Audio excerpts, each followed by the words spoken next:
Hey there, welcome back to CMTEQ channel. So I've got a DFIG based wind turbine system here connected to an existing grid.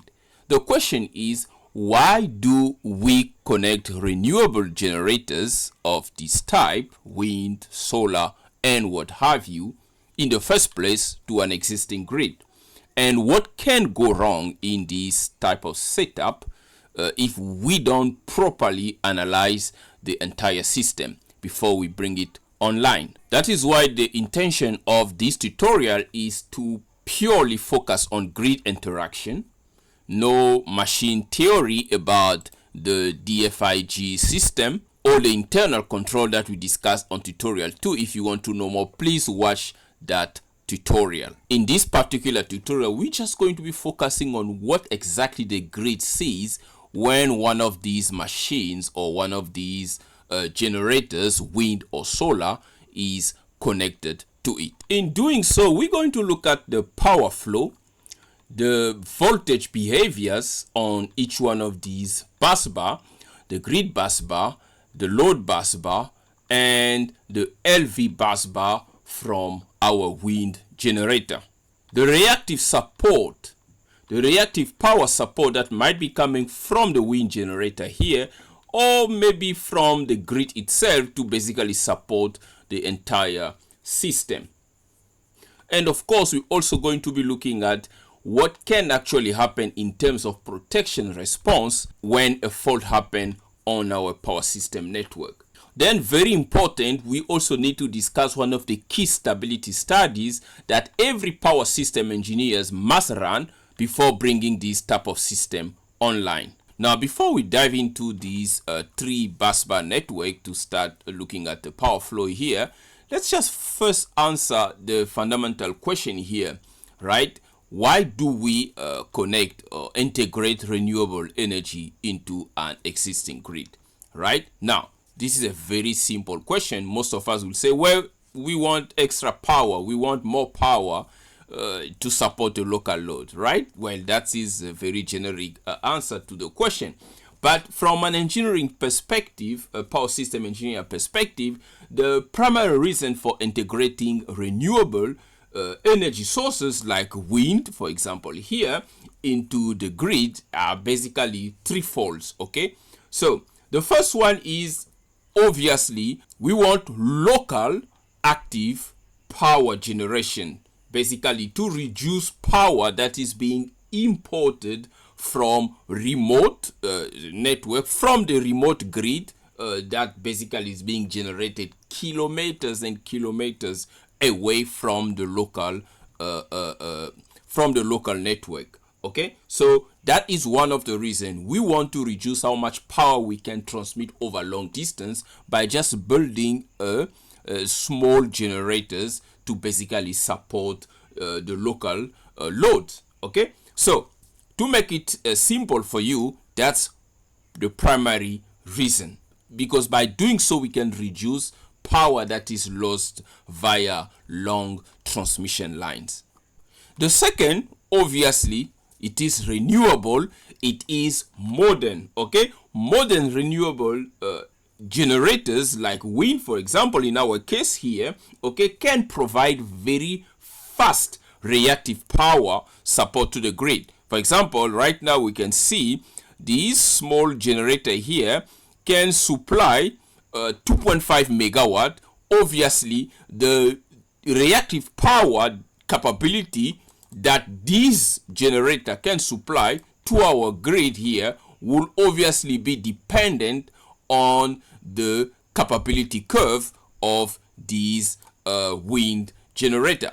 Okay, so that is one of the reasons it can very quickly support the network, the local network, with reactive power. Very important, because that helps maintain the voltage stability and the overall health of the entire network. And one of the last point, right, that we connect renewable into the grid is that distributed generation like this one here, they improve power supply resilience, okay, especially at a distribution level. So you need to remember three things. So So whenever someone asks you why do we connect renewable into an existing power system grid, number one, support local loads, avoid long transmission line to get power from synchronous generators running kilometers away. Number two, it's modern. It can very quickly deploy reactive power to local buses. And number three, distributed generation like wind or solar, they're very good at improving the supply resilience. But all these benefits that I just outlined here, they can only materialize or become real benefits only when your generator is properly configured, correctly controlled, protected, and verified through system studies that we spoke about earlier. Now, in case you didn't watch tutorial 1 and 2, I'm going to go ahead and stop this power flow quickly, and I'm going to turn off this line. Basically, I'm disabling our wind generator here, and then I'm going to go ahead and run or execute the load flow analysis again. Now, what we're seeing here is the power coming from the main grid is 5.5 megawatt. Now, this power is to support our two local loads here at the 11 kilovolt bus bar. Now, bear in mind, we've got a transformer here, and we've got a long transmission line here that is already overloaded. And we can just imagine the power losses through this long transmission line, okay? It might appear to be insignificant, okay? But over a long period of time, it's accumulated power losses that can be saved if we bring in a local generator nearby our local bus, okay? Now, observe again, we're going to stop this, and we're going to bring our wind turbine online, and we're going to execute the load flow analysis again. And as soon as the wind generator came online, automatically we've got an extra 2.5 megawatt of power available from our wind generator. 3 immediate effects appear on our network here. Number one, the local loads here are now partially or 50% being supplied by the wind generator. Number two, power imported from the long transmission line have now reduced to 3 megawatt from the 5.5 megawatt to now 3 megawatt, and we can visibly observe that this line is no longer overloaded. And number three, these may or may not appear at first. This is a very small network that we're just trying to illustrate things here. The 11 kilovolt voltage here, okay?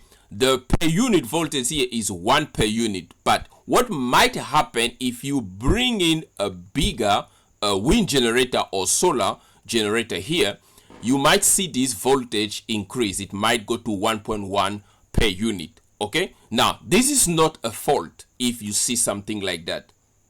This is simply because there is local voltage generation. Because remember, when we generating power over long transmission line, there are some voltage drop across the transmission line. I've covered this on my tutorial on transmission line calculations. We do have voltage that get lost to the transmission line, and because of that, the voltage usually at the local bus here is slightly lower than the voltage at the generating bus. As you can see, we've got 1.02 per unit here, and over here we only have 1 per unit. But if you bring in a local generators on this side here, you might see this voltage be elevated back to 1.02 per unit. Okay, and if you see that, it's not a fault. This is very natural. It's basically due to the result of active power injection from nearby local generators with finite impedance. Great stuff. Now I'm going to stop this here. Please stay tuned for the next tutorial where we're going to tackle the reactive power support, and we're going to dive deeper into this network for all the stabilities analysis that must be done on this power system network. If you find this short tutorial useful, please make sure you give it a thumbs up and subscribe to my channel. That will be highly appreciated. And if you'd like to receive assistance for your power system project, you are more than welcome to join my channel membership. I'll be glad to offer assistance for your project. Until next time, cheers.